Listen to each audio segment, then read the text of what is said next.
विनायक चतुर्थी व्रत की पौराणिक कथा। पौराणिक कथा के अनुसार एक बार भगवान शिव और माता पार्वती नर्मदा नदी के किनारे बैठे थे।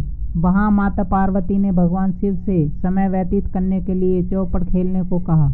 भगवान शिव चौपड़ खेलने के लिए तैयार हो गए, परंतु इस खेल में हार जीत का फैसला कौन करेगा, यह सोचकर भगवान शिव ने कुछ तिनके एकत्रित कर उसका एक पुतला बनाकर उनकी प्राण प्रतिष्ठा कर दी और पुतले से कहा, बेटा, हम चौपड़ खेलना चाहते हैं, परंतु हमारी हार जीत का फैसला करने वाला कोई नहीं है, इसलिए तुम बताना कि हम दोनों में से कौन हारा और कौन जीता।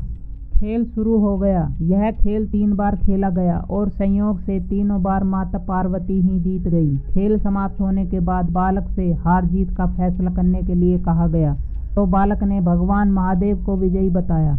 यह सुनकर माता पार्वती क्रोधित हो गईं और क्रोध में बालक को लंगड़ा होने, कीचड़ में पड़े रहने का श्राप दे दिया। बालक ने माता पार्वती से माफी मांगी और कहा कि यह मुझसे अज्ञानवश ऐसा हुआ है, मैंने किसी द्वेष भाव में ऐसा नहीं किया। बालक द्वारा क्षमा मांगने पर माता ने कहा, यहाँ गणेश पूजन के लिए नाग कन्याएं आएंगी, उनके कहे अनुसार तुम गणेश व्रत करो, ऐसा करने से तुम्हारे कष्ट दूर होंगे। यह कहकर माता पार्वती शिवजी के साथ कैलाश पर्वत पर चली गईं।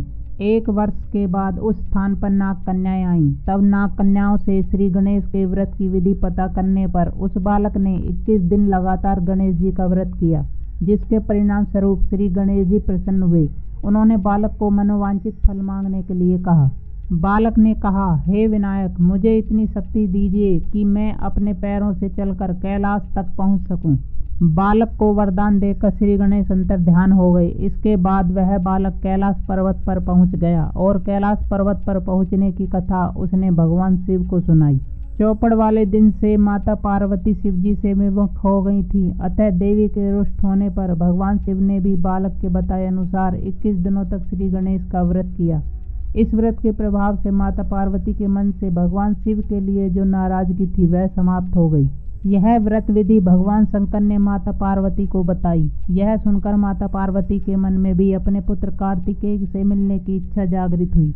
तब माता पार्वती ने भी 21 दिन तक श्री गणेश का व्रत किया तथा दूर्वा फूल और लड्डुओं से गणेश का पूजन अर्चन किया। व्रत के 21वें दिन कार्तिकेय स्वयं माता पार्वती से मिलने आए। उस दिन से श्री गणेश चतुर्थी का यह व्रत समस्त मनोकामनाओं की पूर्ति करने वाला व्रत माना जाता है।